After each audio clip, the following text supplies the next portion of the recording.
The Bulldogs will use Friday's showdown against the Storm to prove they're still in the premiership race. Confident their spine will click ahead of the finals, the Dogs aren't shying away from the importance of their battle against the title favourites.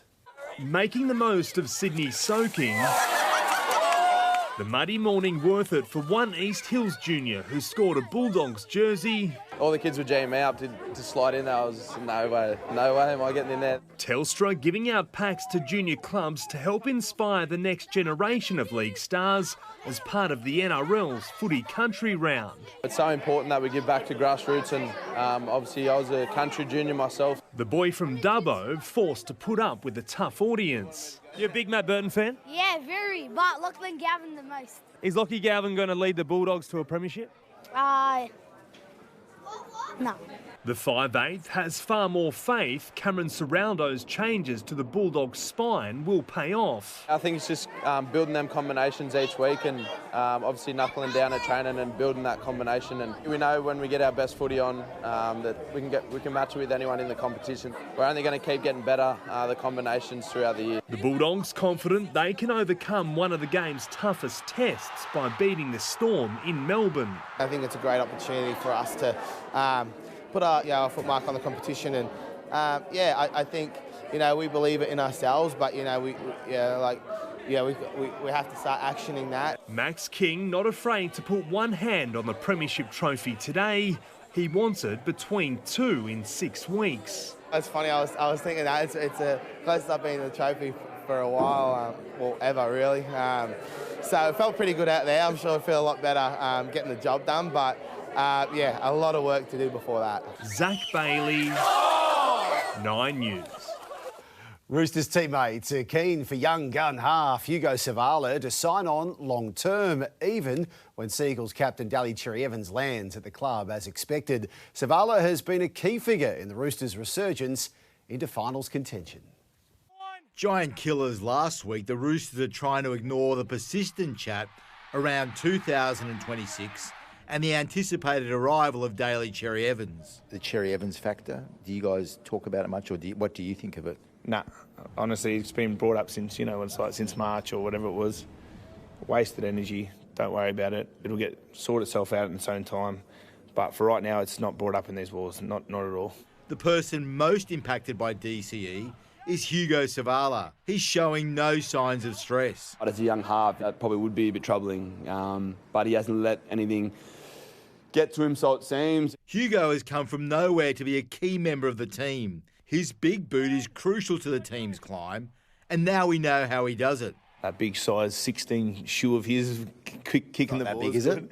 I'm pretty sure it's size 16. I don't know. His toes are about this long. It's like my middle finger. But he's been awesome. Savala is a team and fan favourite. He's earning $140,000 a year, and his agent has crucial contract talks this week. How important to keep him and look after him? He's local junior, so I feel like the Roosters have always taken care of their juniors, and I've no doubt they're doing what they can to make sure we lock him down. The players are focusing on the Eels. With 3 games remaining, they don't want to blow the opportunity they have. How big is the belief that you can actually win those games and win the comp? Yeah, it's the belief's right there. Has been. I was just saying before, this is probably as confident as I've felt in a Roosters jersey. In the side we have, the style of play we're playing. Danny Weidler, 9 News. There's some big names in line to return from injury this week. Isaiah Yeo has been selected on the extended bench for the Panthers 3 weeks after hurting his shoulder, while Ryan Pappenhausen is closing in on his own return against the Bulldogs. There's no Latrell Mitchell for the Rabbitohs or Cam Murray, but Keon Kalomatangi has been named to start against the Dragons on Thursday, while Mitchell Moses trained away from the Eels teammates today, but he will take on the Roosters. Good evening. The Broncos have narrowed down when they expect to have captain Adam Reynolds back playing again. The halfback taking a major step forward in his recovery from a hamstring strain, running freely as Michael Maguire pencils in a comeback date for his skipper. Front and centre ahead of game number 350, the Broncos training in shirts celebrating Ben Hunt's milestone, also donning socks from his junior club, the Blackwater Crushers. Now the senior statesman filling in for injured halfback Adam Reynolds. It's pretty handy when you get Ben to come back inside and fill that role for Reno.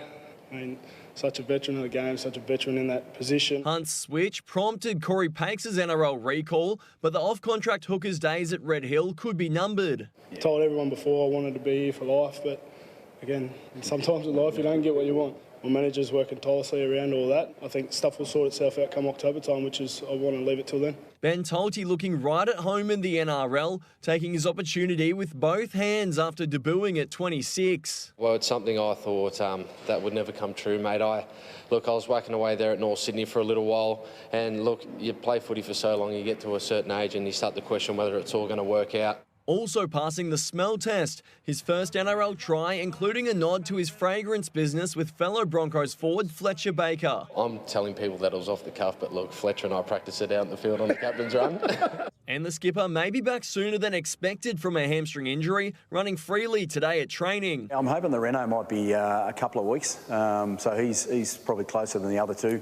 Ezra and Selly, they're probably a little bit of a long shot for us at the moment. Jacob Funk, 9 News. The Dolphins have their chief hitman back to cause some destruction in the lead up to the finals. Felise Kaufusi also set to sign a contract extension with the Finns, who've pulled another selection surprise this week.